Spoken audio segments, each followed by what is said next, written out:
تفریح ҳаҷву мутоиба, танзу лутфои намакину тунду завқ, бахши шӯхиву хушгӯӣ аз хони эҷоди шоири ширин калом Ашур Сафар дар лаҳзаи тафреҳ аз радиои Фарҳанг бо ҳунарманди халқии Тоҷикистон Насриддини Нуриддин. ду шоир Ашур Сафару Салимшоҳ Алимшоҳ дар бинои иттифоқи нависандагон рӯ ба рӯ меоянд. Ашур Сафар бо ҳамон табассуми доимияш, вале Ҳалимшоҳ ғамгину асабӣ бо кадоми ту ман кардагӣ барид. Ашурҷон, ба фикри ту ки шоири зур аст?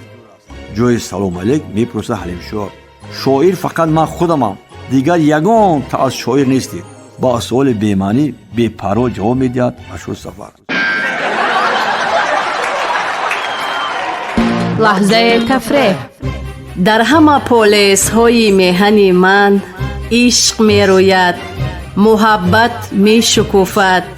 در همه پولیس های میهن من خنده می کارند مردم، خنده می کارند خنده. لحظه تفریح ҳаҷву мутоиба, танзу лутфои намакину тунду завқ, бахши шӯхиву хушгӯӣ аз хони эҷоди шоири ширин калом Ашур Сафар дар лаҳзаи тафреҳ аз радиои Фарҳанг бо ҳунарманди халқии Тоҷикистон Насриддини Нуриддин. لحظه تفریح در تهیه بخش سهم گذاشتند کارگردان عبدالمومن رحمتاللهیف، محرر لطفیه قربانова.